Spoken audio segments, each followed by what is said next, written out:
ভক্তবৃন্দের চরণে প্রণাম, গুরুদেব এবং সর্বোপরি ছিল প্রভাতের চরণে প্রণাম নিবেদন করি, আশীর্বাদ প্রার্থনা করি। তো আজকের আমাদের শ্রীমদ ভাগবতম প্রথম স্কন্ধে দ্বিতীয় অধ্যায় আলোচনা।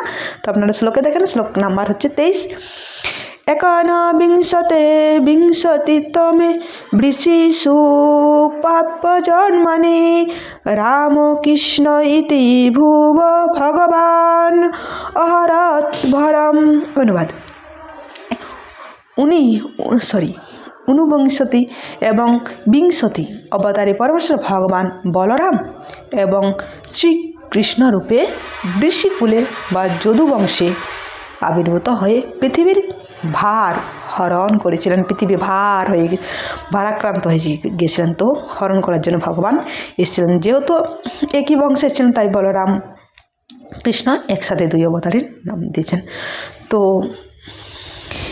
এই পৃথিবী অসুরদের দ্বারা ভারাক্রান্ত হয়ে গেছিলেন। তখন ব্রহ্মা দেবতাদেরকে নিয়ে তিনি গর্ভদক্ষায় সমুদ্রতে ভগবানের শরণাপন্ন হলেন এবং ভগবানকে প্রার্থনা করলেন পুরুষোত্তম মন্ত্রের দ্বারা।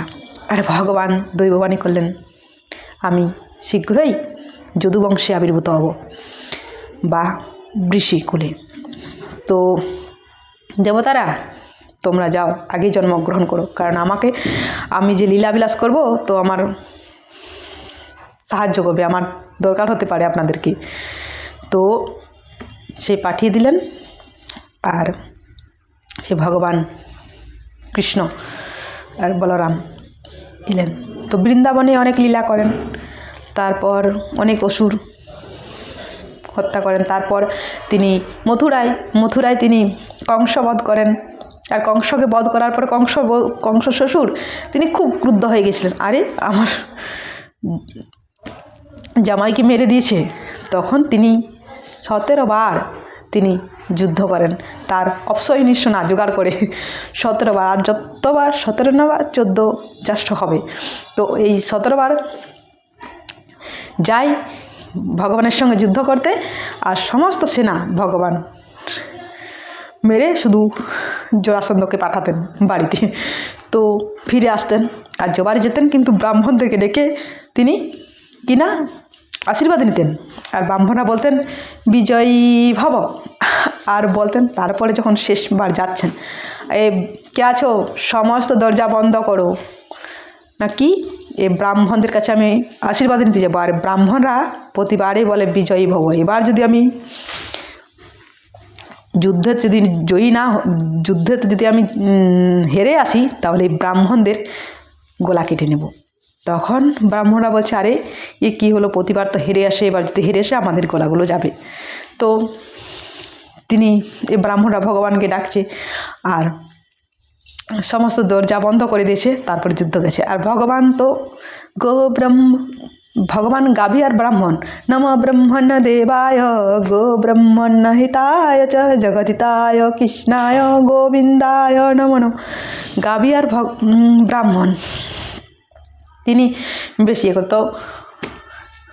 ভগবান কী করলেন দেখছেন, আরে ব্রাহ্মণ আমার প্রিয়, গাভী আমার প্রিয়, তো এই ব্রাহ্মণদের প্রার্থনা তো আমাকে রাখতে হবে। তখন ভগবান কী করলেন, তিনি যুদ্ধক্ষেত্র পরিত্যাগ করে চলে গেলেন। তো চলে গেলেন মানে যুদ্ধ নিয়ে জয় হলো। তো জাস্ট এরকম কাহিনী ছিল, তো কাহিনীটা বললাম। তো তারপর তিনি ভগবান